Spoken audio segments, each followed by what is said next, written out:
अधिक मास के महीने में चौखट पर कभी नहीं बैठना, पूर्ण अधिक मास। घर के बाहर बैठो या अंदर बैठो, पर जो चौखट होती है दरवाजे की, उस चौखट पर नहीं बैठना। क्यों?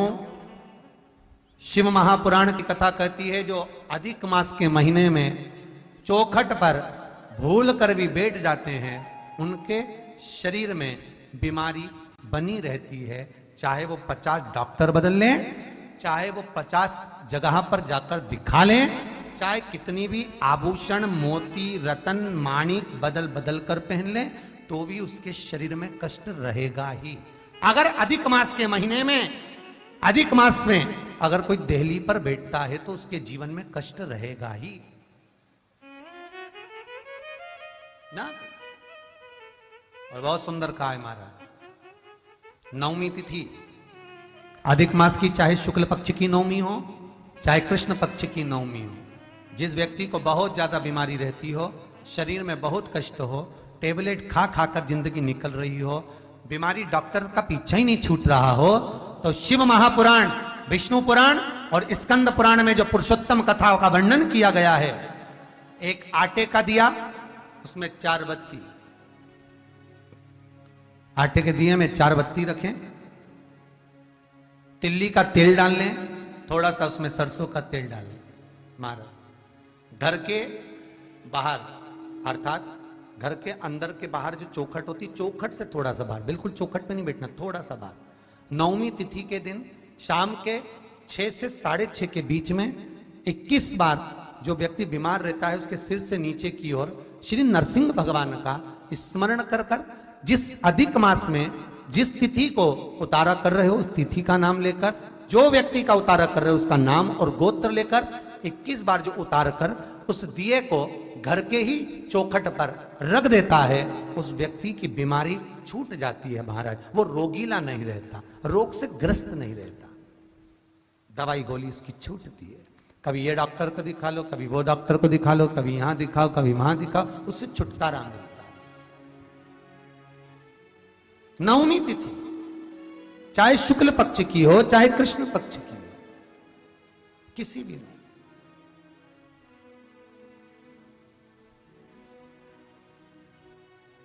किसी भी नवमी को आप उतारा कर सकते, भगवान नरसिंह का स्मरण करना, नाम लेकर आप कर सकते। महाराज नेत्र ज्योति के लिए भी किया जाता है, वो केवल अधिक मास में ही किया जाता है। नेत्र ज्योति के लिए जिनके बच्चों की आंखों की ज्योति कमजोर हो गई हो, या आपके नेत्र की ज्योति चली जा रही हो, समाप्त होती चली जा रही हो, तो नेत्र ज्योति के लिए भी किया जाता है महाराज। परंतु वो अधिक मास के महीने में नौवीं और 10वीं, अर्थात नौवीं की रात्रि के 12 बजे या 10वीं की रात्रि के 12 बजे घी का दिया हथेली में रखकर, दरवाजे के बाहर उस दिए को हथेली में रखकर चंद्र का दर्शन, रात्रि के 12 बजे दिए की लो में चंद्र का दर्शन करते हैं, उससे ज्योत प्रबल होती है महाराज। या तो होगा वो नौवीं की रात्रि 12 बजे या 10वीं की रात्रि की 12 बजे चंद्र का दर्शन, दीप घी का हाथ में जलाकर, नाम गोत्र अपना बोलकर, नरसिंह भगवान का स्मरण कर कर, अधिक मास का स्मरण कर कर, ज्योति में चंद्र का स्मरण कर कर दर्शन किया जाता है। नेत्र कमजोर हो तो उसके 3 या 4 दिन में ज्योतियों का क्रम बढ़ना प्रारंभ होता है। वैसे तो 15 दिन का लिखा है, पर शिव महापुराण कहती है 3-4 दिन का क्रम बहुत होता है, बढ़ता जाता है, प्रबलता की ओर। महाराज ना नीचे मरे ना ऊपर, जंघा पर मारूंगा, ना अंदर ना बाहर, देहली पर मारूंगा, ना अस्त्र से ना शस्त्र से, नक से फाड़ूंगा।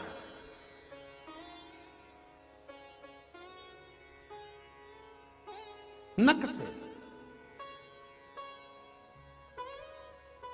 हिंदू धर्म में शास्त्र प्रमाणित कहता है महाराज, तुलसी का दल, बेलपत्र, दुर्वा, शमी का पत्र अगर नख से तोड़ दिया जाए तो भगवान को समर्पित नहीं होता।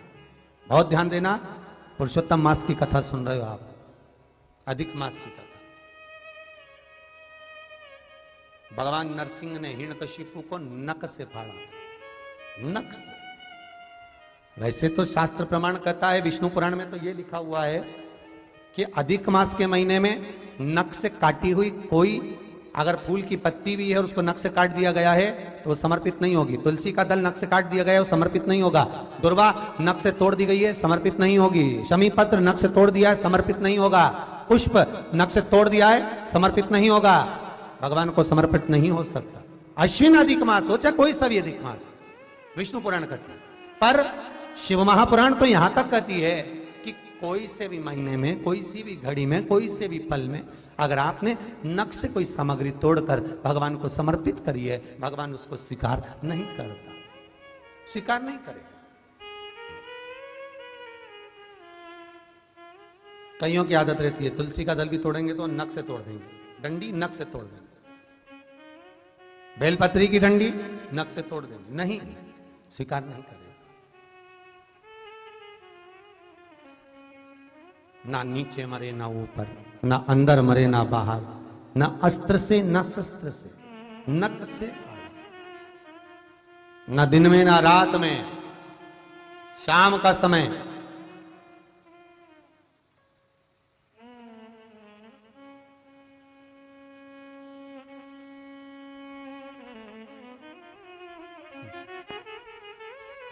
जानने के लिए भगवान हनुमान जी महाराज लंका में जब प्रवेश करे थे तो हनुमान जी इतने बड़े विद्वान हैं, विद्यावान गुणी अति चातुर, इतने विद्वान श्री हनुमान जी महाराज किसी के घर में, नगर में प्रवेश कर रहे हैं, वो भी रात्रि को, शाम के समय, रात्रि को।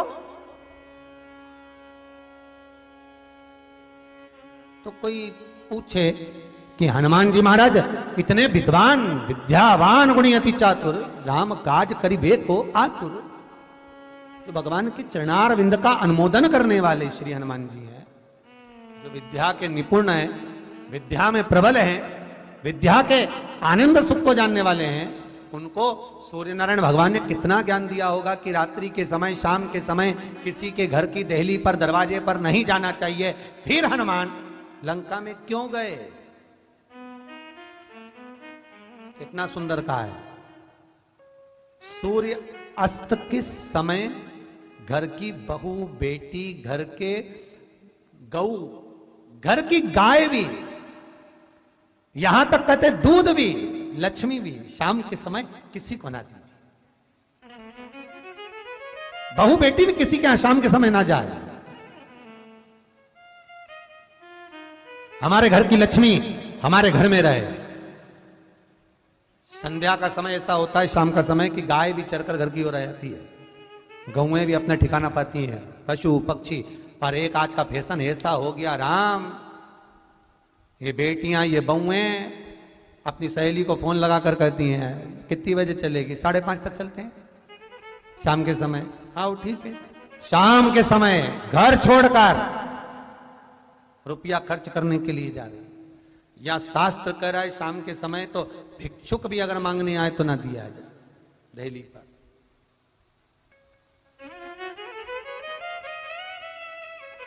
घर की लक्ष्मी, घर की बेटियां, घर की बहुएं घर में स्थिर हो,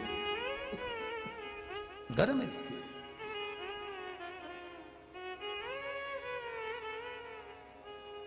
हनुमान जी से पूछा किसी ने, आपने रात को लंका में क्यों गए? तुम इतने विद्वान होकर, चतुर होकर, आधी रात को लंका में जाने की क्या जरूरत थी? शाम पड़े चल दिए तुम, अंधेरा हुआ और चले। हनुमान जी बोले भैया देख, लोग कह रहे थे रावण बहुत बड़ा शंकर जी को भगाते, लोग कह रहे थे रावण बहुत बड़ा विद्वान है, लंकाधिपति लंकेश बहुत विद्वान, जिसकी सोने की लंका है, इतना कर्मकांडी प्रखंड विद्वानों में भी विद्वान लंकाधिपति है।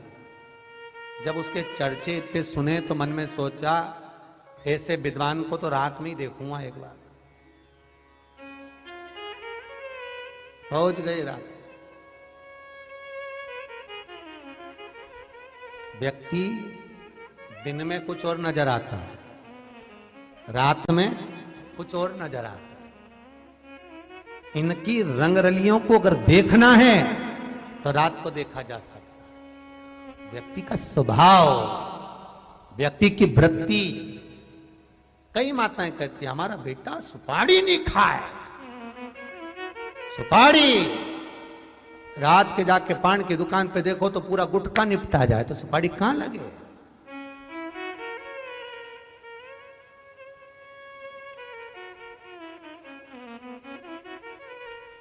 हमारा बेटा कुछ नहीं पिए, क्योंकि एक ही बार ऐसी पी ले तो कहीं नहीं पिए।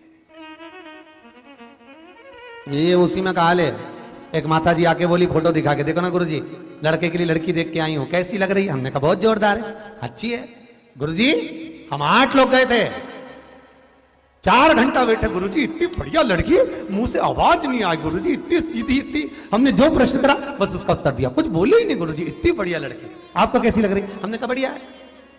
गुरुजी इतनी लड़कियां देखी और उसमें यही सबसे अच्छी, बिल्कुल नहीं बोले, एकदम सीधी, जितना बोले बस उतना ही जवाब दे, इतनी सीधी। गुरुजी कैसी रहेगी? हमने कहा अच्छी रहेगी, अभी नहीं बोल रही है, जब वो बोलेगी तो तू भी डोलेगी। अभी काहे बोलेगी? शादी कराना है, आप थोड़ी ना कराना। सीधी। बाद में मालूम पड़ता है तू तो काली रे कल्याणी हो मां, जित देखूं तो जोग माया। तब समझ में आता है कि पहले बच्चों को डराते थे तो कहते थे बहू आया, आज के जमाने में सासों को डराना हो तो कहते बहू आई, बेचारी खाती खाती रह जा, अभी तो गई थी, कहां से आ गई। तब मालूम पड़ेगा अभी यार, अभी तुम जाओ जरा, अच्छा है, शांति रखो, सहज सरल। तुमरुका जी भगवान शिव के भगत, नारायण के भगत। तुमरुका जी ने ऐसी भक्ति करी कि तुमरुका जी अगर भगवान से पीछा भी छुड़ाएं तो भगवान तुमरुका जी को पकड़ कर रखे।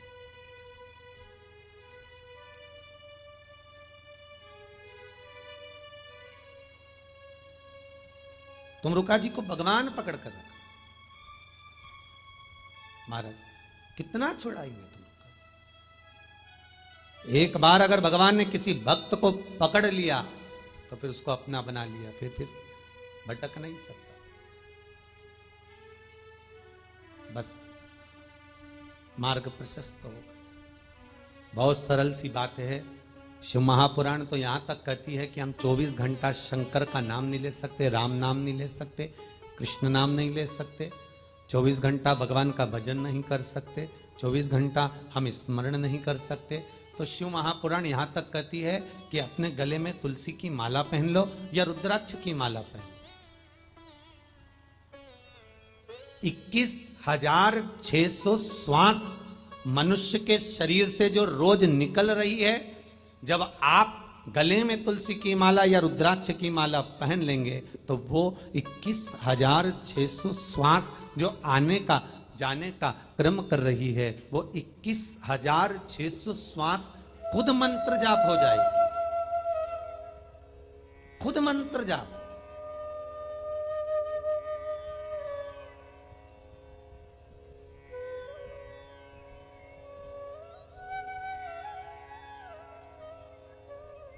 एक रवि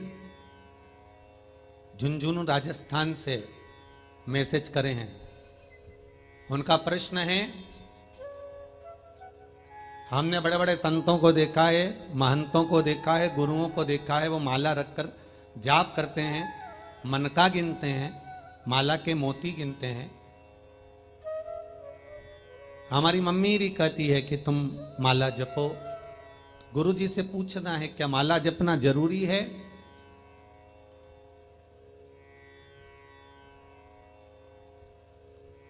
हाथ में माला लेकर बैठना जरूरी है? रवि जी, अगर आप शिव महापुराण की कथा झुंझुनू से सुन रहे हो तो आपको साधुवाद है, जो आप लगातार इतनी कथाओं को सुन रहे हैं और इतने प्रेम से सुन रहे हैं। सीए की आप पढ़ाई कर रहे हैं, बाबा आपको सीए में पास करें, हम तो यही भगवान से प्रार्थना करेंगे। पर यह जरूरी नहीं है कि आपके हाथ में माला रहे। कल कथा में देवऋषि नारद को तेल का कटोरा देकर भगवान ने भेजा और नारद से पूछा तूने मेरा नाम कितनी बार लिया। नारद जी कहते नाम लेते तो ये तेल धुल जाता, इसलिए नाम नहीं लिया। भगवान कहते हैं तुझ में और जगत में यही अंतर है। जगत के लोग काम करते रहते हैं और घट की जीवा से नाम जपते रहते हैं। निवेदन है तुम्हारे गले में जो तुलसी की माला हो, तुम्हारे गले में जो रुद्राक्ष की माला हो, उसमें मन के 108 होना चाहिए या 108 से भी ज्यादा होना चाहिए। कम मनके की माला मत पहना गले में। बारीक बारीक मनके की कर लो, छोटे से छोटे मनके की कर लो, 100 से भी ज्यादा हो, 108 से भी ज्यादा हो। क्यों? क्योंकि गले में अगर तुलसी की माला होगी, गले में रुद्राक्ष की माला होगी, भले तुम्हारे मुख से नाम ना निकले, भले तुम्हारे हाथ में करमाला ना आए, भले तुम भगवान का नाम जपो ना जपो, भले तुम भगवान को भोग लगाओ ना लगाओ, भले तुम तीर्थ जाओ ना जाओ, पर गले में अगर तुलसी की माला या रुद्राक्ष की माला तुम्हारे गले में है तो चिंता मत करना, तुम्हारी श्वास जितनी निकलेगी, 21,600 श्वास जो मनुष्य के शरीर से प्रतिदिन निकल रही है, वो 21,600 श्वास के मनके का फल तुम्हें रोज का प्राप्त हो जाएगा। बस ध्यान रखना, गले में मन का होना जरूरी है, गले में माला होना जरूरी है। भले रुद्राक्ष का एक मन का हो, भले तुलसी का एक मन का हो, पर गले में हो तो उसका फल मिलेगा, घटेगा नहीं।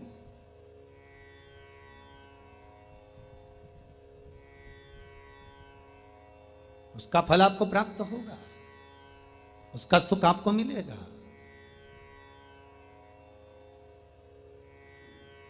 कार्तिक की कथा में आ जाइए। विष्णु पुराण, स्कंद पुराण दोनों में लिखा हुआ है। हाँ, पद्म पुराण में भी वर्णन है। 2 वृक्ष ऐसे हैं जिनके नीचे नजदीक में दान किया हुआ समाप्त नहीं होता। कार्तिक खंड, स्कंद पुराण।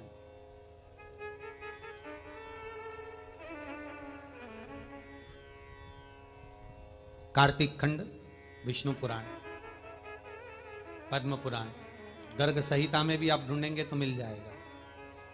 गीता प्रेस गोरखपुर की तुलसी अंक निकालेंगे तो उसमें मिल जाएगा।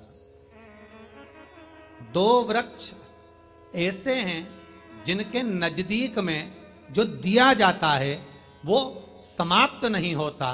एक आंवले का वृक्ष, दूसरा तुलसी का पौधा।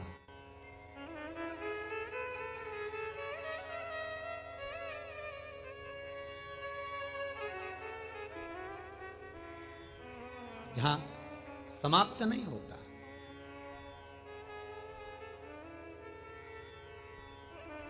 आ जाइए महाराज, शिव कथा कर रही है।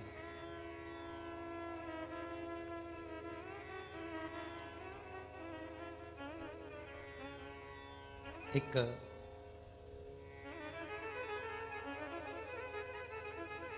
बुढ़िया बैठकर रो रही थी। विष्णु पुराण। रो रही है, रुदन कर रही है। पूछा क्या हो गया? मेरा पति ना जाने कहां गया, मेरा पुत्र ना जाने कहां गया। तो किसी भीड़ भाड़ वाले इलाके में गई थी। विष्णु पुराण का बहुत सुंदर संवाद है महाराज। तो किसी नदी के घाट पर गई थी तेरे परिवार के साथ? नहीं, मुझे दोनों छोड़ गए, मैं इस भूमंडल पर अकेली हूं।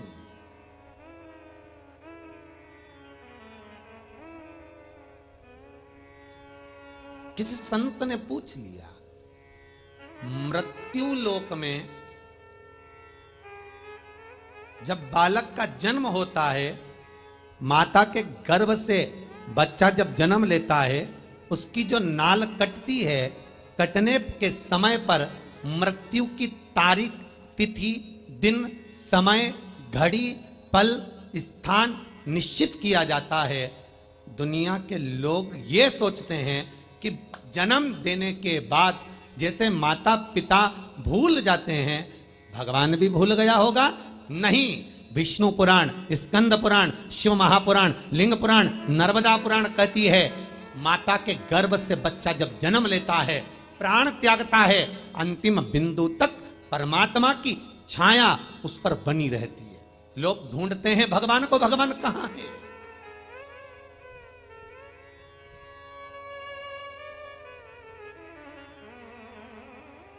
लोग ढूंढते हैं ईश्वर को, ईश्वर कहां है? फिर वही वाली बात आ गई, माता पार्वती ने शंकर भगवान को कहा अगर छुपना है तो भक्तों के हृदय में छुप जाओ, क्योंकि वहीं दुनिया के लोग सब दूर ढूंढेंगे, मंदिर में, देवालय में, तीर्थ में, पर अंदर नहीं ढूंढ पाएंगे। भीतर छुपो, भीतर आओ।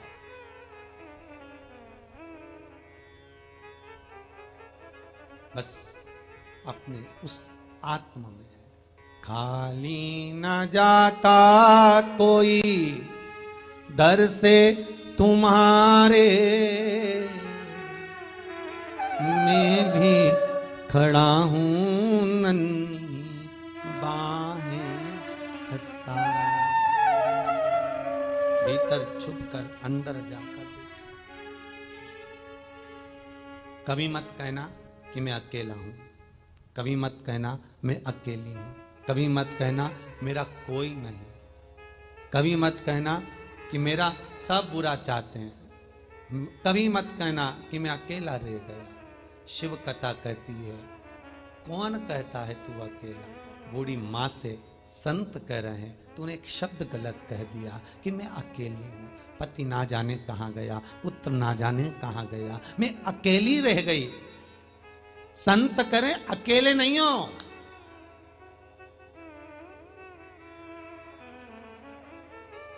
हर कंकर में शंकर है, जहां तुम विराजमान हो वहां भी कोई कंकर पड़ा होगा, वहां भी शंकर है। तुम अकेले नहीं हो, परमात्मा की छाया तुम्हारे साथ चल रही है।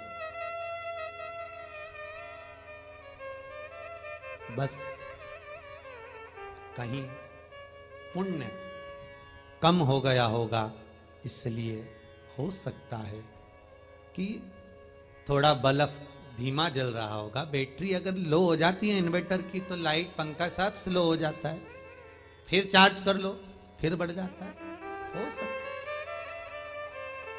चल कहीं मत जा, मेरे साथ चल, तुझे ज्ञात होगा मैं तुझे लेकर चलता हूं।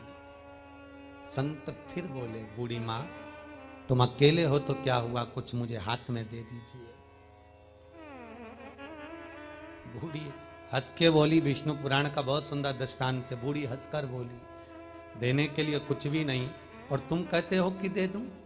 मां कभी कभी मत कहना कि देने के लिए कुछ नहीं। पहले भी शिव महापुराण में कहा आपके पास देने के लिए कुछ भी ना हो तो अपने चेहरे की स्माइल दे दो, मीठी वाणी दे दो, प्रेम के दो शब्द दे दो।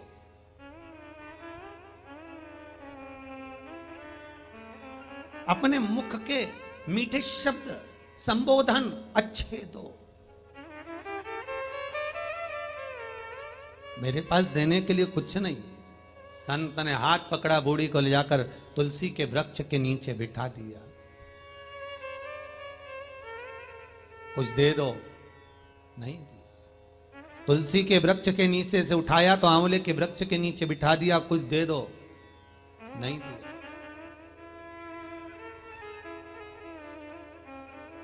नहीं दे पाए।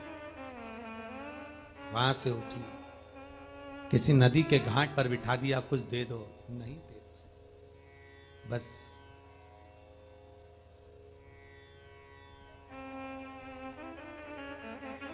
ब्रह्मता की जिंदगी जी रही हो मां।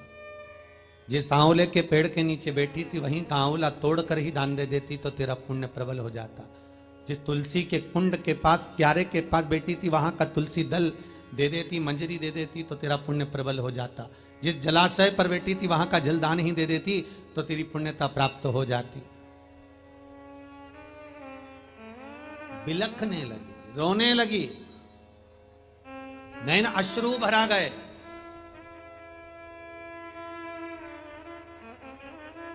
अब पुण्य में कमी ना हो तो तुलसी के कुंड के पास बैठकर भगवत भजन करने लगी, और उसकी प्रबलता इतनी थी कि पति भी मिला, पुत्र भी मिला। मंत्र का जाप स्मरण दिया है। अरे भाई, शिव महापुराण, यहां तक विष्णु पुराण कहती है, स्कंद पुराण वर्णन करती है, कार्तिक खंड वर्णन करता है कि तुलसी का क्यारा गोल है, चौकोर है, षडाकार का है। उसका भी प्रमाण हमारे शास्त्रों में लिखा हुआ है कि अगर तुलसी का कुंड गोल है तो वो ऐश्वर्य प्राप्त करता है, तुलसी का कुंड चौकोर है तो वो वंश की वृद्धि करता है, तुलसी का कुंडा अगर षडाकृति का है, 6 फलक वाला है, तो वो घर में संपदा की वृद्धि करता है। ये तुलसी के कुंड का भी प्रमाण हमारे यहां शास्त्रों में लिखा हुआ है कि कुंडा कैसा होना चाहिए,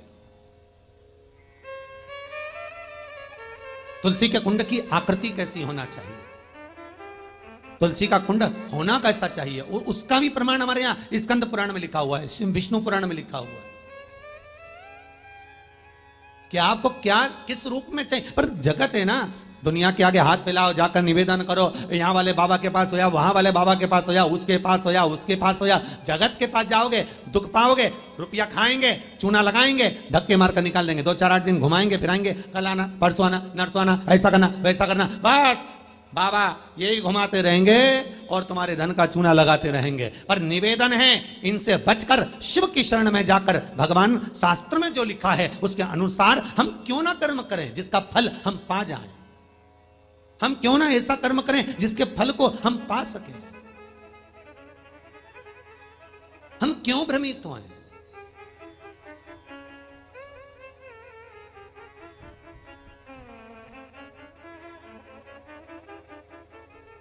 हमारे यहां तुलसी के कुंड का भी विधान है। गोल कुंडा है ऐश्वर्य देगा, चौकोर कुंडा है, आप लोग कई बार देखे होंगे किसी किसी के यहाँ चौकोर तुलसी का क्यारा होता है, कुंडा होता है, वो वंश बढ़ाता है। षडाकृति का है, वो धन देता है, संपदा देता है। दोष हमारा है, हम तुलसी के कुंडे के नीचे शंकर जी को रख देते हैं। क्यों? कि यहीं तुलसी जी को पानी चढ़ाएंगे, यहीं शंकर जी को चढ़ा देंगे। दोष है। तुलसी के कुंड के नीचे हम सर्पदेव को रख देते हैं, नाग देवता रख देते हैं, पानी चढ़ाएंगे, पात्री रख देते हैं, नहीं, दोष।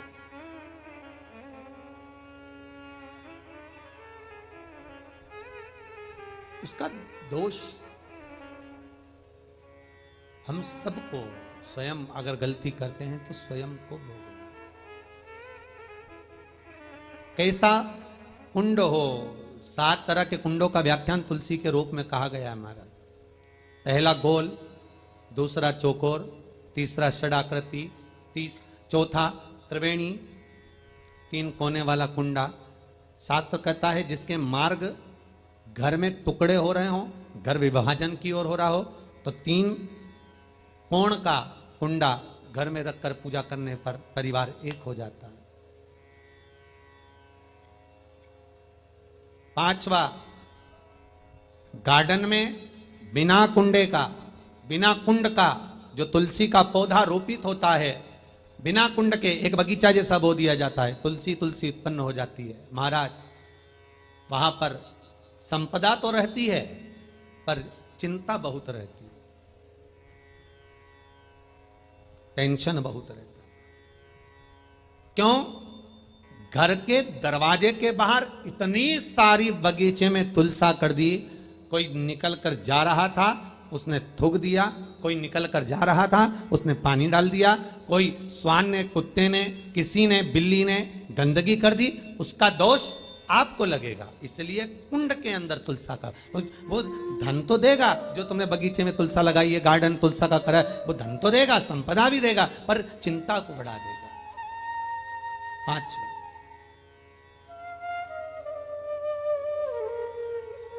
महाराज 6, तुलसी के कुंड को 3 धार पर लटका कर रखना। कई जगह पर आपने देखा होगा तुलसी का जो कुंडा होता है उसको 3 जो तार होते हैं, 3 जो चेन होती है उस पे लटकाया जाता है। महाराज विष्णु पुराण उसका भी व्याख्यान करती है। महाराज वहां व्यक्ति के कार्य उन्नति की सीढ़ी की ओर बढ़ जाते हैं। जैसे भोजन की थाली लग गई, भोजन तैयार हो गया, बस खाने बैठे हो और थाली खसक गई, समझ लेना कि तुलसी को अधर पर लटका कर रखा है। इसलिए कार्य तो हो रहे हैं, बनने वाले हैं, 4 दिन बाद ये काम होने वाला है, 8 दिन बाद ये काम होने वाला है, लग रहा है कि इसमें इतना फल मिलेगा, लग रहा है इस व्यापार को करेंगे तो इतना फायदा हो जाएगा, सब कुछ करा, लाखों रुपए लगा भी दिए, थाली मालूम पड़े खसक गई, अधर लटका है तुलसी। 7 क्रम है तुलसी के, ये 6ठा क्रम बताया। तुलसी का 7वां क्रम,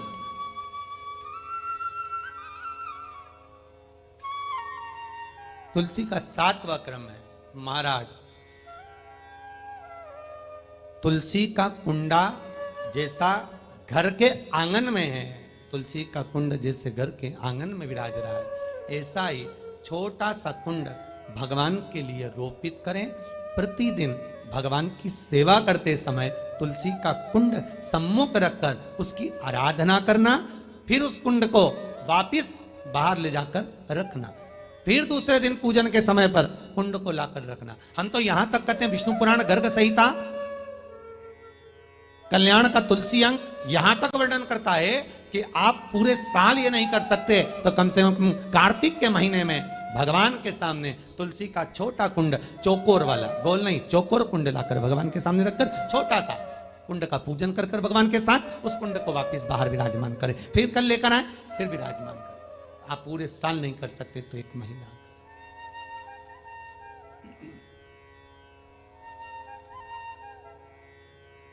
उसका फल 1000 गुना प्राप्त होता है।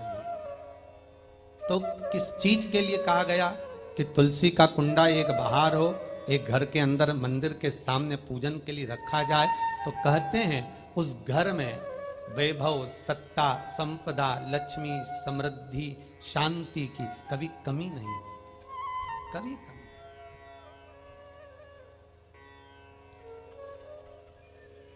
प्राप्ति सुख की, आनंद की। 7 तरह के कुंड, 7 तरह के तुलसी के रोप का वर्णन हमारे यहां विष्णु पुराण में किया गया है। 7। आप किस भाव से कर रहे हैं ये आपके ऊपर। महाराज, स्त्रियों के, नारियों के जितने भी रोग होते हैं, बीमारियां होती हैं, रजोधर्म से जुड़ी हुई जो भी तकलीफें होती हैं, उसका भी व्याख्यान देवी भागवत में स्पष्ट कहा गया। गुलर का फूल, अर्थात जो देवी जी को, माता जी को जो घंटी वाला फूल चढ़ता है लाल कलर का, गुलर का फूल, माता के चरणों को छुआकर, तुलसी के पौधे का स्पर्श कराकर, जो नारी को रजोधर्म से जुड़ी हुई परेशानियां होती हैं, उसके अंतर्गत वो फूल, तुलसी का पौधा दिखाते हुए खिला दिया जाता है, तो 3 दिन में, उसको 2 दिन में आराम लग जाता है, 2 या 3 दिन में आराम। महाराज, तो शास्त्र कह रहा है आराधना में आप हाथ की माला, कर की माला ना भी रखें तो घट की माला, तुलसी की माला, रुद्राक्ष की माला आपके कंठ में होगी, तो 21,600 श्वास जो मनुष्य के शरीर से प्रतिदिन निकल रही है, 21,600 श्वास जो मानव के शरीर से प्रतिदिन निकल रही है, उस श्वास के बल पर आपकी घट की जिह्वा से वो मंत्र जाप हो जाएगा, उसका पुण्य आपके खाते में। मीराबाई से राणा ने कहा था, तुलसी की माला उतार दे, रतन और माणिक की माला पहन ले। इतने रतन भरे, इतना सोना चांदी, इतना हीरा पन्ना कौन पहनेगा? पहन। तो राणा की बहू, ले पहन। नहीं, मैं नहीं पहन सकती, तुलसी की माला नहीं उतार सकती, मैं नहीं उतारूंगी। अरे ले मीरा, नहीं, तुलसी की माला नहीं छोड़ू राणा, अरे यही तो हमारो श्रृंगार, मीरा तेरो क्या लागे, क्या लागे री गोपाल। नहीं छोड़ूंगी, ये छोड़ नहीं सकती।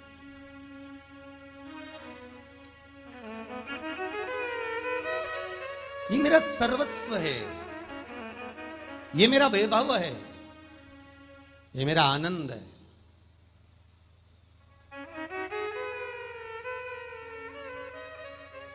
महाराज भगवान भोलेनाथ नंदन वन में काशी में भ्रमण कर रहे,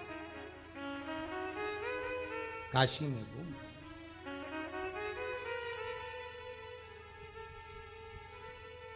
और जब काशी में मेरे शिव चहुदिश भ्रमण करते हैं,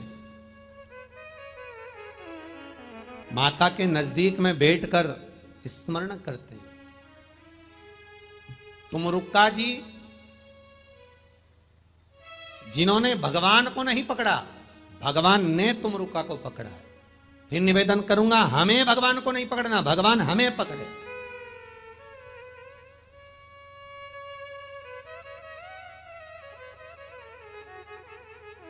तुमरुक्का जी भगवान पार्वती को छोड़कर गए। पार्वती तुरुक में आया, जैसे पहुंचे तुमरुक्का जी के पास में शंकर भगवान जैसे आए, तुमरुक्का जी ने पूछा प्रभु आप कैसे आना हुआ?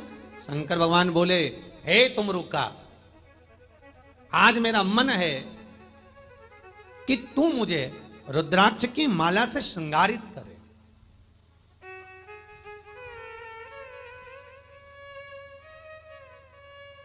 दुनिया की संपूर्ण औषधियां रुद्राक्ष के अंदर है।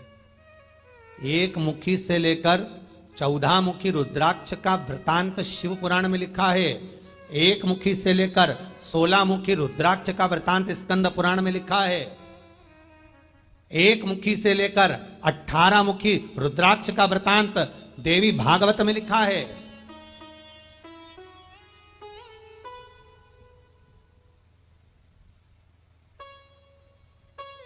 कई लोगों के घर में रुद्राक्ष पूजन के मंदिर में रखा हुआ है। कई लोगों के घर में रखा होगा। जितने ऑनलाइन कथा सुन रहे हैं, फेसबुक यूट्यूब पर मोबाइल पर सुन रहे हैं, आपके भी घर के मंदिर में कोई ने रुद्राक्ष दिया होगा। पंडित जी ने दिया, महात्मा जी ने दिया, हरिद्वार गए कहीं गए तो किसी ने रुद्राक्ष दिया, तुमने पूजन में रख लिया। वो रखा होगा,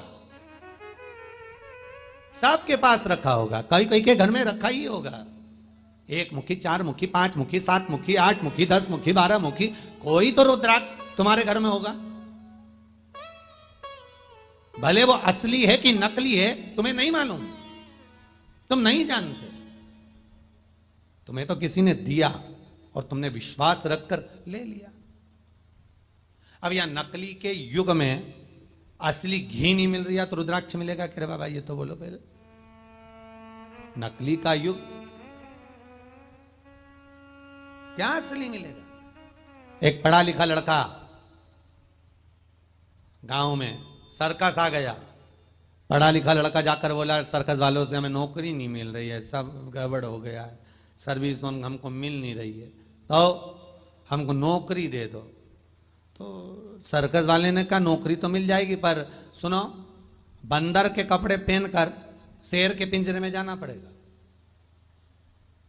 अब ये तो आफत में पड़ गया। उसने कहा था नौकरी भी ऐसी कि बंदर के कपड़े पहनो और शेर के पिंजरे में जाओ। कितना रुपया मिलेगा? 600 रुपया रोज। ओह ठीक है, कर ले। अब ये बंदर के कपड़े पहने इसने खोल और शेर के पिंजरे में चला गया। चारों तरफ सर्कस के लोग, सारी जनता खूब तालियां बजाई कि अब शेर आएगा, बंदर को खाएगा। अब ये बंदर के कपड़े पहन के शेर के पिंजरे में, इतने में धाड़ता हुआ शेर पिंजरे के अंदर आया। शेर धाड़ता हुआ आया, इसकी तो सिट्टी पिट्टी गोल पीछे खसक गया, घबरा गया, पीछे हटा। शेर और आगे आया, ये और पीछे हटा। शेर और आगे आया, ये और पीछे हटा। ये घबरा गया। शेर इसके पास धबक के गया, चिल्ला कर बोला घबरा मती, 600 में तू बंदर बना, 300 में मैं शेर बना। क्यों घबरा? नकली के युग में ना बंदर असली है ना शेर असली है, सब।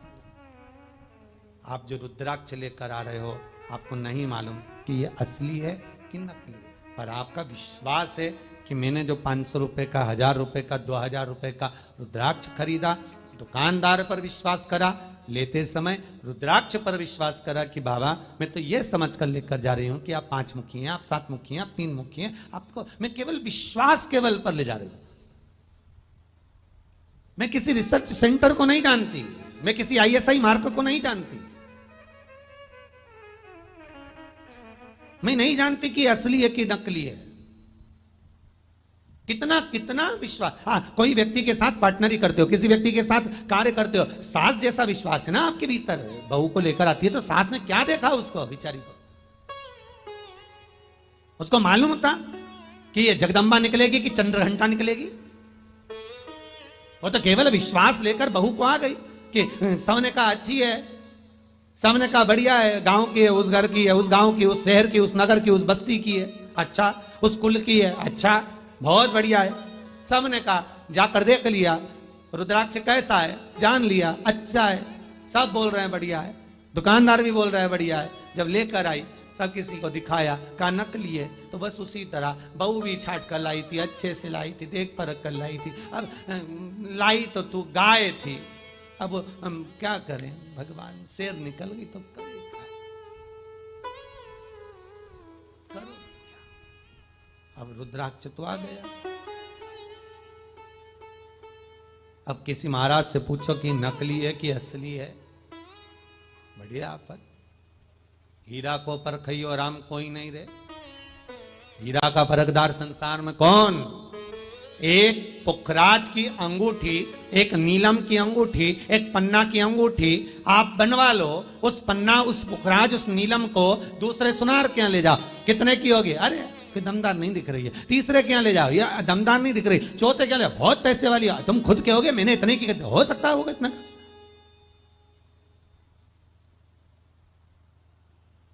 तुमने कहा कि 1 लाख का हीरा है, उसने मान लिया। चमक तो नहीं दिया है 1 लाख का है, पर चमक तो है। चमक कहां गई? तो क्या भाई, पहनते पहनते इतना समय हो गया। हीरा को परखइयो राम कोई नहीं, किसको आया देखना, परखदार कौन जाना। फिर कोई मिल गया एक परखदार, उसने कह दिया तो रुद्राक्ष आप लेकर आए हो, विश्वास रखकर लाए हो। वो रुद्राक्ष भले आपके घर में पुराना रखा, नया रखा, जैसा रखा, 1 मुखी से लेकर जितने मुखी तक का रखा, पूजन में अगर रखा हुआ है तो केवल पूजन में मत रखना। क्यों रखा पूजन में? उसका कारण है कि जब आप भगवान का स्नान कराओ, शंकर जी को स्नान कराओ, तो शंकर जी के स्नान में उस रुद्राक्ष के पानी से स्नान कराना, तो कितना भी शरीर में रोग होगा, तपन होगी, वो नष्ट हो जाए। तब साधना नष्ट।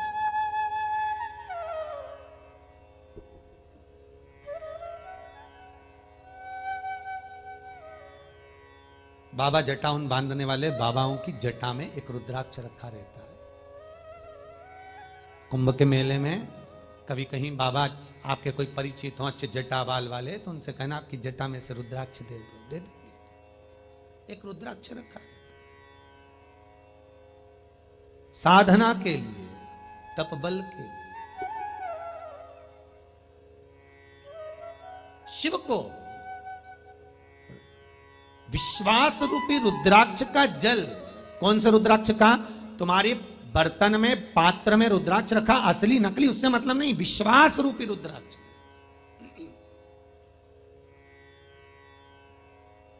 विश्वास रूपी रुद्राक्ष का जल आप शंकर को समर्पित करो, शिव को चढ़ाओ।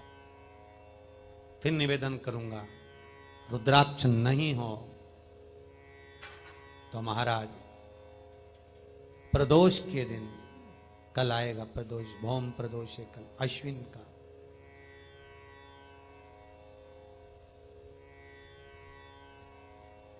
अश्विन का प्रदोष आ रहा है। काली तिल को पीस कर, गलाना, पीसना, उसका उपटन तैयार कर कर, कामना कर कर, उसमें थोड़ा चंदन मिलाकर भगवान शंकर के शिवलिंग पर उसका लेपन करना। केवल भौम प्रदोष पर, सोमवार का पड़ जाए, बुधवार का पड़ जाए, उस प्रदोष पर नहीं हो सकता। मंगलवार का प्रदोष पड़े प्रदोष काल में शंकर भगवान के शिवलिंग पर काली तिल को पीस कर उसका लेपन कर कर जो कामना कर कर जल चढ़ाया जाता है, जैसे जैसे वो तिल बहता है उसकी चिकनाई शंकर की शिवलिंग पर रह जाती है, वैसे हमारी कामना केवल भौम प्रदोष पर, मंगलवार का प्रदोष पड़ेगा उसी पर ही कर सकते। सोम का नहीं, बुध का नहीं, गुरु का नहीं, शुक्र शनि का नहीं, फल दे, सुख दे, आनंद दे। ये कामना की सिद्धता के लिए होता है। कामना की सिद्धता प्राप्त करने के लिए होता है। कई माताएं पूछती हैं, गुरुजी क्या हम घर के शिवलिंग पर ये कर सकते हैं? घर के शंकर के शिवलिंग पर हम ये जितने उपाय बताते हो कर सकते हैं? घर के शंकर के शिवलिंग पर हम ये जितने उपाय बताते हो कर सकते हैं? भाई देखिए, घर के शिवलिंग में नंदी नहीं होता, ये आपको पहले भी बताया। क्यों? क्योंकि घर में जो शिवलिंग होता है वो विराजमान रहता है नंदी की जगह पर।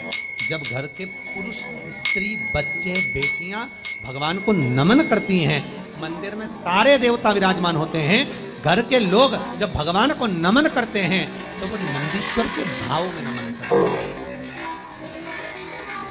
उसका प्रणाम करना नंदीश्वर का। घर के शिवलिंग में नंदी होना जरूरी नहीं। अगर छोटा शिवलिंग है आपके घर में, नर्मदेश्वर है आपके घर में, पार्थिव है आपके घर में, स्फाटिक का है, पारद का है, जिसका भी शिवलिंग आपके घर में छोटा विराज रहा है, उसमें नंदी का होना जरूरी नहीं है। कोई कहे कि इसमें नंदी रखो, कोई जरूरी नहीं आपको। शंकर का शिवलिंग अगर आपके पास में विराजमान है तो उसमें सब है, सर्वस्वता। हाँ, यदि इस अंगुष्ठ आकृति से बड़ा शिवलिंग आपने कहीं विराजमान करा है तो फिर नंदी का होना जरूरी है। ये नंदी हो, पर स्थली से, जमीन से ये शिवलिंग अंगुष्ठ आकृति तक का है तो वहां नंदी का भाव नहीं। घर के अंदर फिर वो शिवलिंग में आप स्वतः ही नंदी, आप स्वतः ही नमन।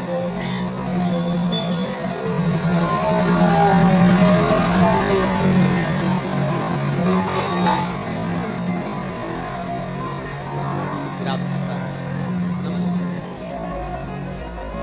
जहां शिवलिंग बड़ा हो गया, अंगुष्ठाकृति से प्रबल बड़ा हो गया, वहां नंदी का भाव है। मंदिर तो घर में उपाय नहीं करना। घर में क्यों नहीं करना? क्योंकि घर में नंदीश्वर साधक, मंदिर में नंदी का क्या काम है? आप लोगों ने सुना होगा भगवान विष्णु के मंदिर में कछुआ रखा जाता है, कृष्ण राम मंदिर के बाहर कछुआ विराजमान कर देते हैं, कहीं कहीं शिव मंदिर के बाहर कछुआ विराजमान कर देते हैं। आप लोगों ने देखा कहीं कहीं गणेश जी के मंदिर के बाहर मूसक विराजमान कर देते हैं, कछुआ रख देते हैं। कई जगह पर भगवान के सम्मुख में नंदी विराजमान। तो नंदी विराजने का कारण क्या है? शंकर के मंदिर के बाहर नंदीश्वर क्यों रखा जाता है? किस लिए रखा जाता है? शंकर के मंदिर के बाहर नंदीश्वर का होना क्यों जरूरी है? किस लिए? ये बच्चे भी आपसे प्रश्न करेंगे कि भगवान के मंदिर के बाहर नंदी क्यों है? पार्वती जी अंदर, गणेश जी अंदर, कार्तिक अंदर, जगदम्बा अंदर, नंदी बाहर क्यों? किस लिए?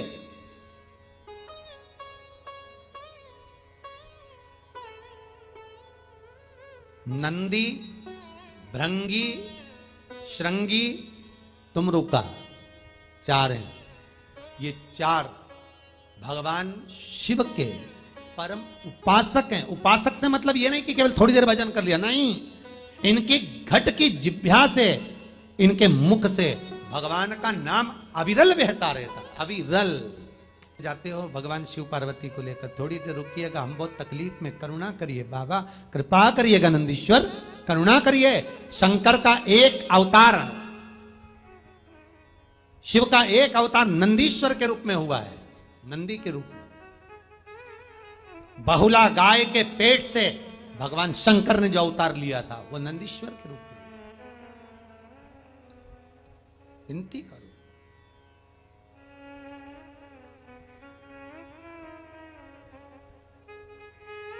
बाबा से विनती जब करेंगे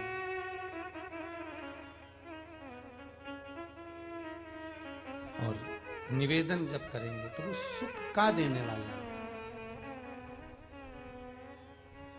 महाराज भगवान की विनती, निवेदन, अर्चना जब हम करें तो उसमें भाव प्रबल हुआ।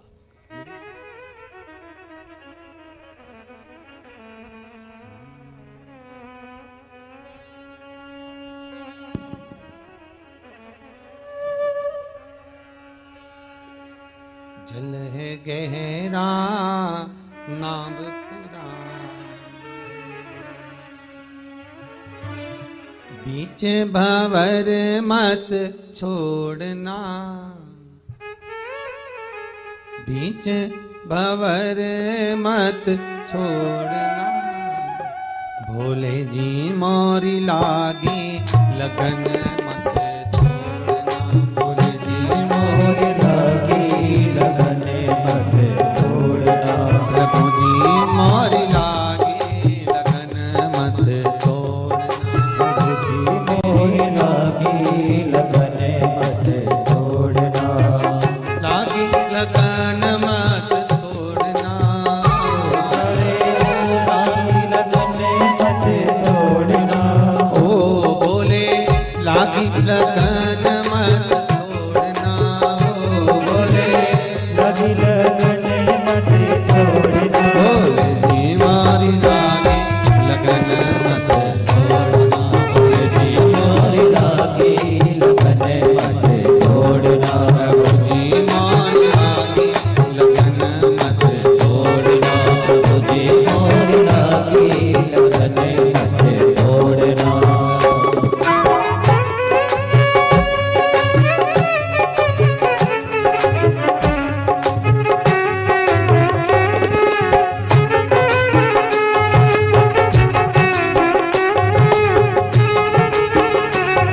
आओ से राधे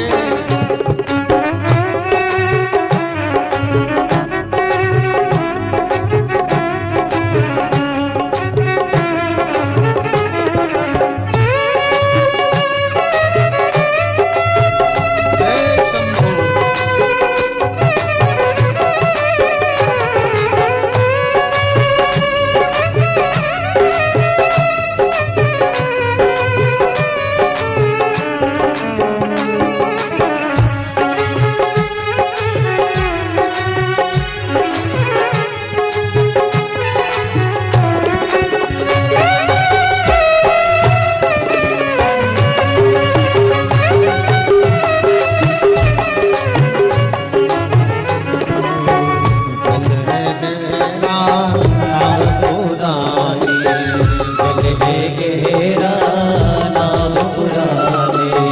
जल है गहरा नाव पुरानी, जल है गहरा नाव पुरानी, नीचे भंवर मत छोड़ना, बोले बीच भंवर मत छोड़ना, बोले जी मोरी लागी लगन मत छोड़ना, बोले जी मारी लागी लगन मत छोड़ना, बोले जी मारी लागी लगन मत छोड़ना, लागी लगन मत छोड़ना, ओ बोले लागी लगन मत छोड़ना, बोले मोरी लागी लगन मत छोड़ना, बोले जी मोरी लागी लगन मत छोड़ना।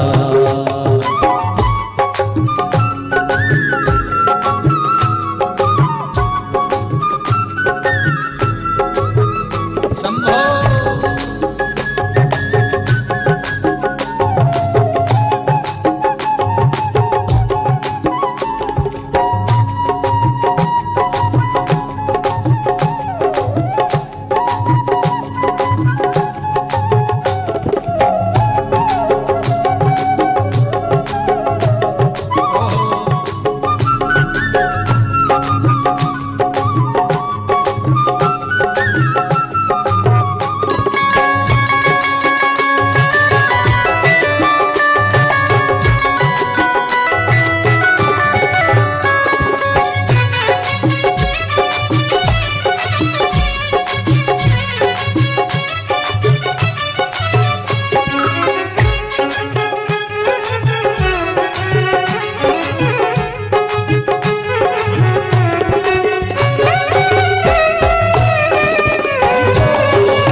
मत तोड़ना। बोले जी मोरी लागी लगन मत तोड़ना। बोले जी मोरी लागी लगन मत तोड़ना। जी मोरी लागी लगन मत तोड़ना। बोले जी मोरी लागी लगन मत तोड़ना।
प्यारे भोले बाबा, हम सबके प्यारे भोले बाबा।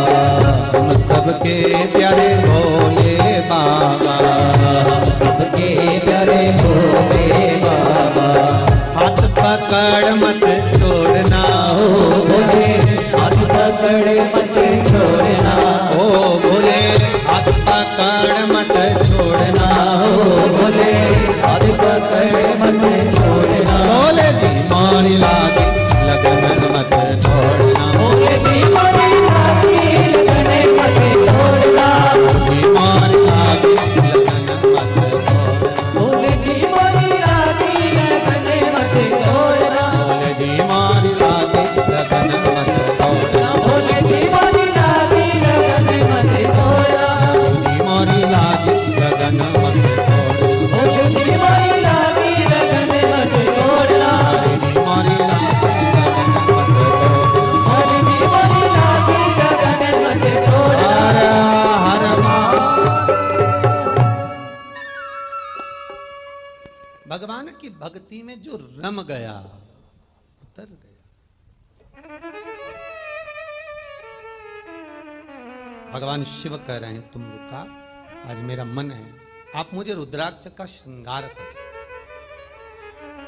अब बहुत ध्यान से सुनना महाराज, रुद्राक्ष का श्रृंगार का मतलब ये नहीं है कि तुम रुद्राक्षों की माला लाओ और भगवान शंकर का श्रृंगार करो। बहुत सारे रुद्राक्ष के मन के खरीद कर लाओ और भगवान का श्रृंगार करो।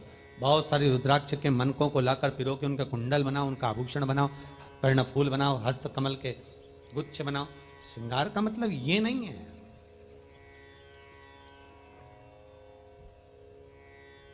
जैसे ब्रज की गोपियों के लिए कहा जाता है कि गोपियां नित्य नूतन श्रृंगार कर कर भगवान के पास जाती हैं, कृष्ण के पास।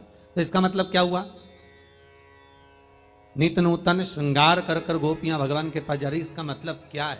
इसका मतलब यह है कि रोज अलग अलग चुन्नी वेश पहनकर, अलग अलग साड़ियां पहनकर, अलग अलग श्रृंगार कर कर, अलग अलग चोटियां बनाकर, है नयन में सुरमा डालकर, सुंदर सुंदर आभूषण धारण कर कर भगवान के पास गोपियां जाती होंगी। ऐसा है क्या? नहीं। अगर इतना श्रृंगार कर कर गोपी भगवान के पास जाती तो सांस रोकती कि नहीं रोकती?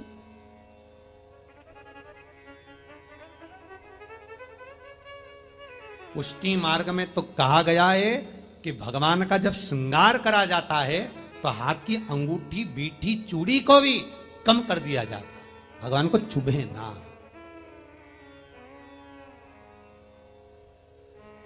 भगवान को लगे ना, वो कम कर दिया।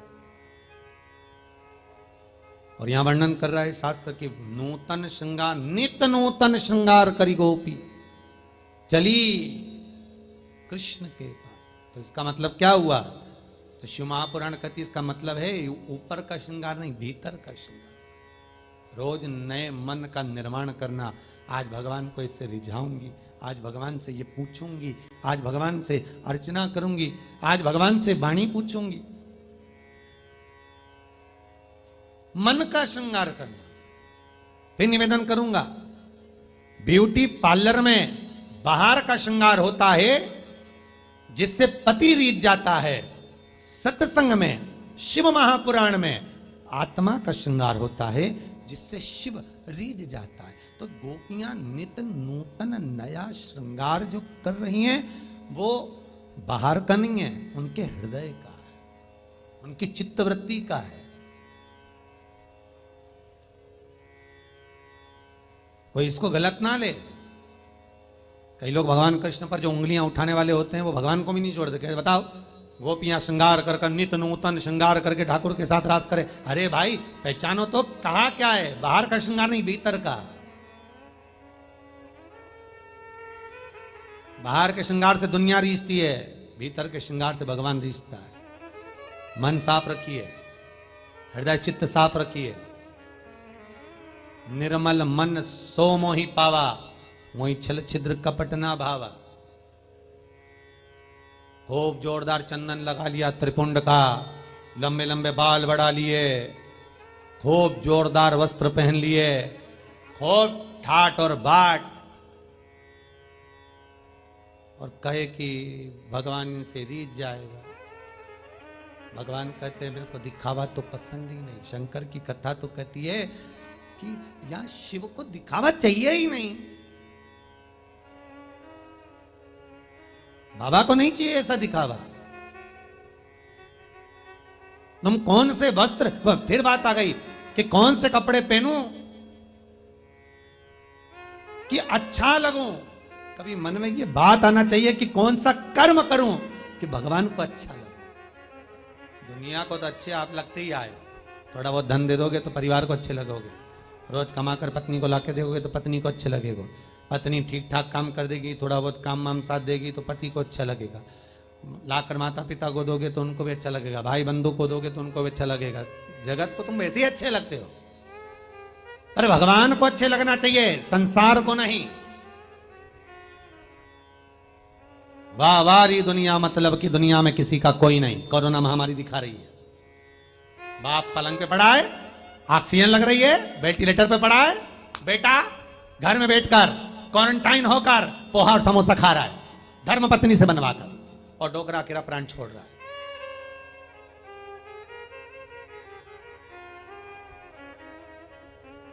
मन जरूर है पिता में, मन जरूर है माता में, कर क्या सकते हो, कुछ नहीं। भजन करो, उपासना करो, शिव का स्मरण करो। सब लोग पंडित जी से पूछ लो, थोड़ा सा उपाय बता देंगे तो हम कर लेंगे, थोड़ा सा उपाय बता देंगे तो कर लेंगे, तो बुढ़े पिताजी उठ के बैठ जाएंगे। थोड़े से उपाय से नहीं। फिर वही बात आ गई, बरसाती मेंढक नहीं बनना, मेंढक आए पानी देख कर और फिर मेंढक आ गए, फिर चले जाते, मालूम ही नहीं पड़ता कहां चले गए मेंढक। ऐसा नहीं कि सावन आया तो सिर पे त्रिपुंड लगा लिया, कोरोना महामारी की बीमारी आ गई, घर में परिवार में कुटुंब में किसी को बीमारी आ गई तो शंकर जी की आराधना करने लगे। अरे पहले से करो ना, पहले से जपो, भगवान का भजन पहले से करो, फिर आए कैसे? जपो तो, भजन करो तो, स्मरण करो तो।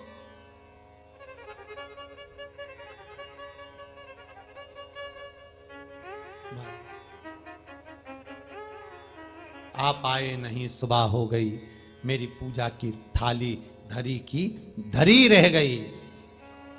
अब तुमने तो कह दिया कि मेरी पूजा की थाली धरी की धरी, पर भगवान से तो पूछो क्यों नहीं आए, क्या कारण था जो नहीं आए? भगवान भी कह देगा तूने दिल से नहीं पुकारा। दुर्योधन के मेवा त्यागे, साग भी दूर घर खाई, सबसे ऊंची प्रेम सगाई। प्रेम हो तो भगवान विदुरानी के घर में छिलके खा जाता है, प्रेम हो तो भिलनी के घर का बेर खा जाता है, प्रेम हो तो जो सदन कसाई मांस बेचता है उस सदन कसाई के घर में भगवान आ जाता है, मांस बेचने वाले के घर में। अगर भाव हो तो चमड़े का जूता बनाने वाला वो रविदास जी के कठोते में गंगा प्रकट हो जाती है, रविदास जी के। चमड़े के जूते बनाने वाले रविदास। सारी दुनिया को छोड़कर मीराबाई ने रविदास जी को गुरु बनाया, क्योंकि भले चमड़े का जूता बनाते हो, भले चर्मकार हो, और भक्ति बड़ी प्रबल है, भाव बड़ा प्रबल है। जात और वर्ण से नहीं देखा जाता कि भगवान किस पे रीझेगा। ब्राह्मण होकर को कर्म करो, ब्राह्मण होकर बेकार कर्म करो, और फिर कहो कि भगवान हमसे रीझ जाए, नहीं, भगवान कहेगा कर्म सुधारिए। फिर उससे तो अच्छा रविदास, जिसके घर में भगवान गंगा के कठोते में से गंगा रूपी प्रकट हो जाती है। कर्म सुधारो, चाहे ब्राह्मण हो, क्षत्रिय हो, वैश्य हो, शूद्र हो, कर्म सुधार।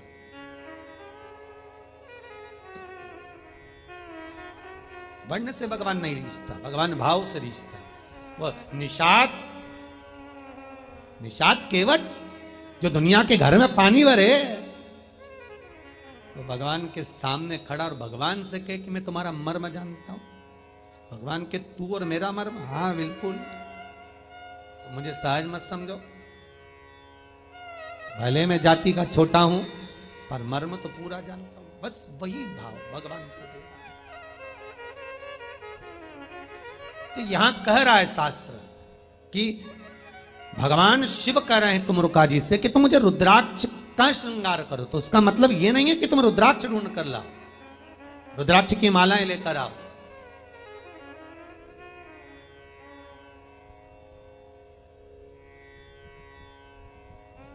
वृंदावन की एक घटना याद करिए।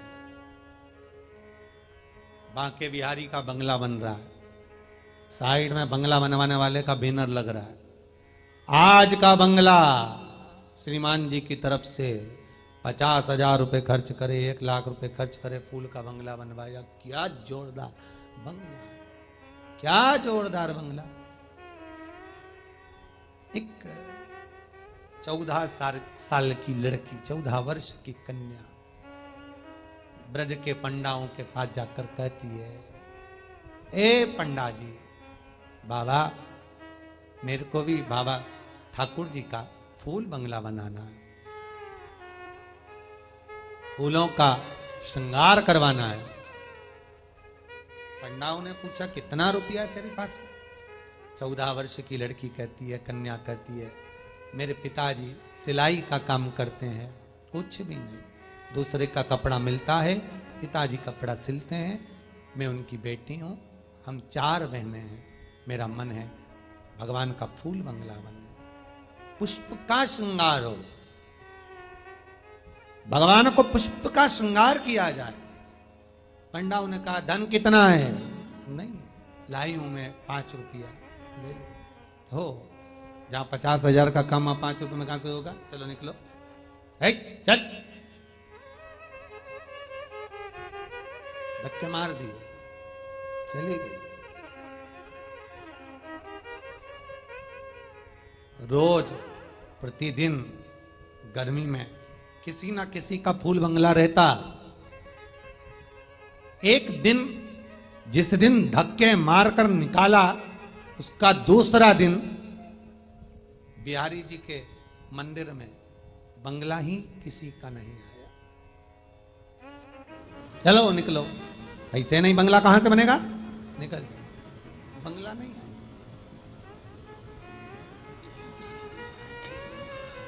14 वर्ष की लड़की फूल की माला तैयार कर कर, उसके पास में बाजार से माला खरीदने के भी जिसके पास धन नहीं, फूल की माला घर में गुच्छ बनाकर, फूल ज्यादा नहीं थे तो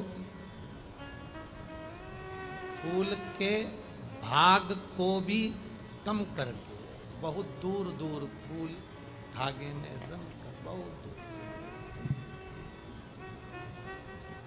माला लेकर आ गई, और वो माला बहुत दूर दूर फूल की। पंडा जी से कहती है, मैं फूल बंगला नहीं बनवा सकती, ये माला बना।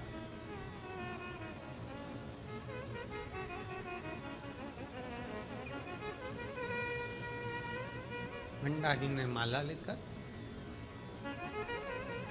पीछे, फिर बिहारी जी और ये माला पहनेंगे जिसके फूल के गुच्छ बहुत दूर दूर हो, गेप में अरे बिहारी जी गुत्थी हुई माला पहनते हैं, माला नहीं पहन सकते बिहारी जी, गुत्थी हुई पहन। चलो निकलो।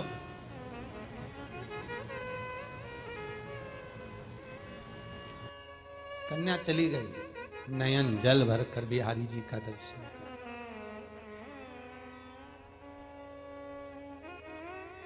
नैनों में जल भरा था।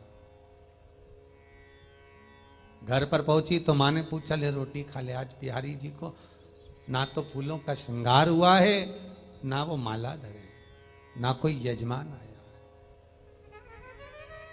माँ सिलाई करते उठकर बेटी से कहती है, क्यों चिंता करती है, चल भोजन कर। आंखों में आंसू भर कर बेटी कहे, सुन लो मेरे श्याम सलोना, तुमने ही मुझे पर कर दिया टोना, कर दिया टोना मेरी, टूटे ना भजन की लड़ी,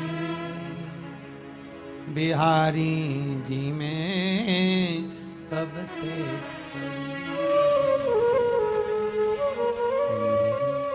टूटे ना भजन की लड़ी, बिहारी जी में कब से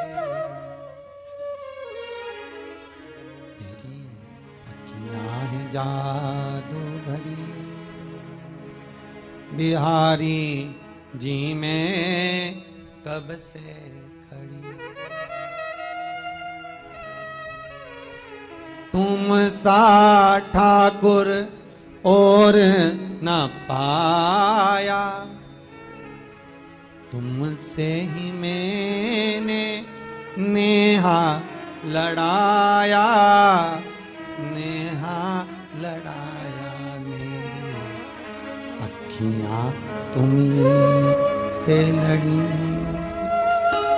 बिहारी जी में कब से खड़ी, तेरी अखियां हैं जादू भरी, बिहारी जी में कब से।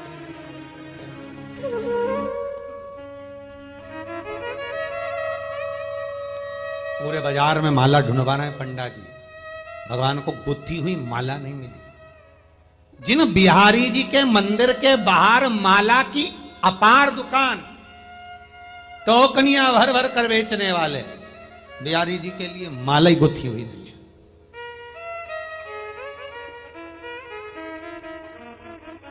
माला ही नहीं।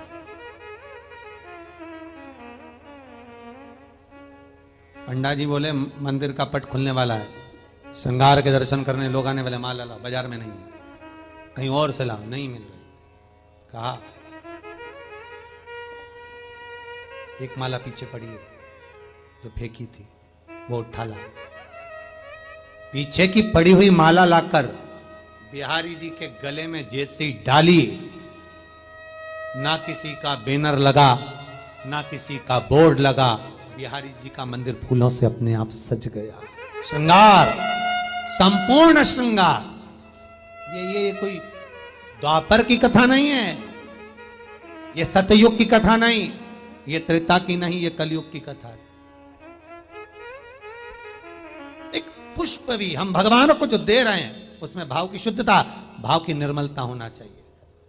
हम भगवान को क्या दे रहे हैं? अगर पुराण में लिखा है कि भगवान को ये देना है, तो इसका मतलब ये नहीं कि ये देना है, नहीं, भाव दीजिए। निर्मल मन सो मोहि पावा।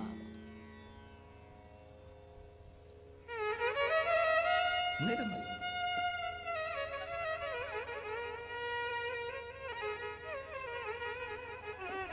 स्वर्ण का दान करना है, सोना नहीं है। चने की दाल तो है, ज्यादा चने की दाल नहीं हो तो एक दाना तो है, वह समर्पित। चांदी का दान करना है, चांदी नहीं है, चावल तो है, एक अक्षत दान कर दो।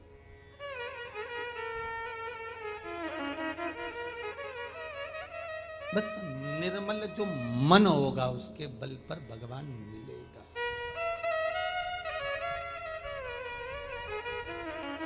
प्राप्त हो जाए, तो इसको ढूंढने में देरी नहीं मिलेगी। भगवान की कथा शिव कह रहे हैं तुमरुका जी से रुद्राक्ष का श्रृंगार करो, तो रुद्राक्ष ढूंढने जाने की जरूरत नहीं।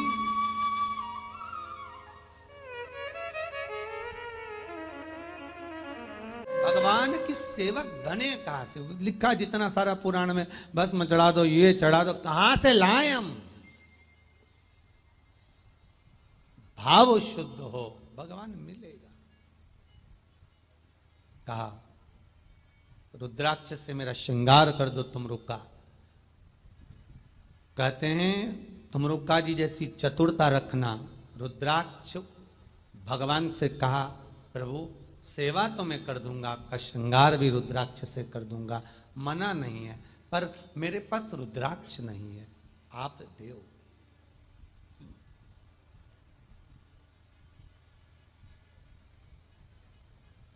कोई गुरु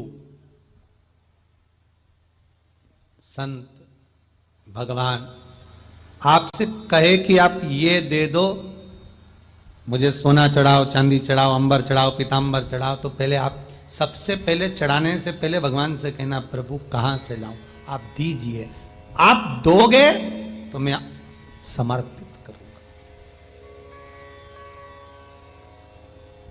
भगवान से एक बात हमेशा कहते रहना कि तू देने में कमी मत रखना, तो मैं भी देने में कमी नहीं रखूंगा।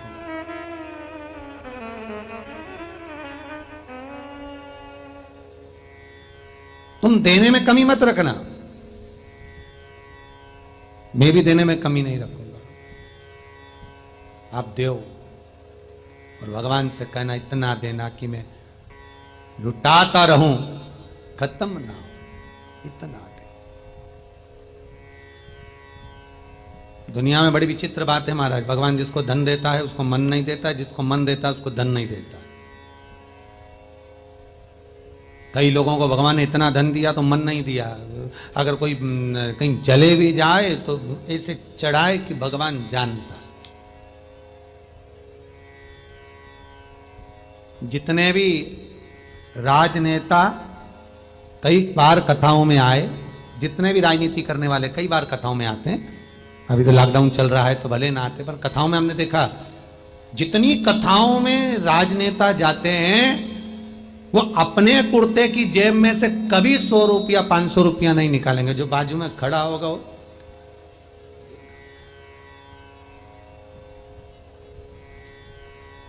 तो बाजू वाले से 100 रुपया लेंगे फिर, और माला ब्यास जी महाराज जो ब्यास सीट पे बैठे रहेंगे, माला इनको पिनाएंगे। 100 रुपया बापड़े का चले गए, बाजू वाले का 500 रुपया बाजू वाला का गया, और माला किनको पिनाई?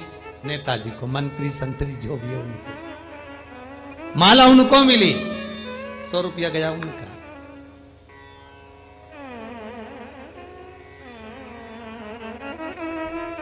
एक बार रामनवमी की कथा थी कहीं पर, और रामनवमी के समय कथा चल रही, तो बहुत विशाल मंदिर है, और एक मंत्री संतरी कोई अच्छे जोरदार आ गए और उनसे आरती उतर भाई। तो आप मानोगे नहीं, जो आरती उतारने की, आरती लेने के अपन दक्षिणा चढ़ाते हैं, आरती की थाली में जो रुपया चढ़ाते हैं, तो वो जो नेता थे उनके पास में वो 10 रुपया नहीं निकला आरती में चढ़ाने का। उन्होंने दूसरे से 10 रुपए लेकर, जो पास वाला खड़ा था बेचारा वो चढ़ाने वाला था, उसने अपना 10 रुपए लेकर उनको दिया, उन्होंने थाली में चढ़ाया, उसके बाद उन्होंने छावड़ी कर। विडंबना है बहुत।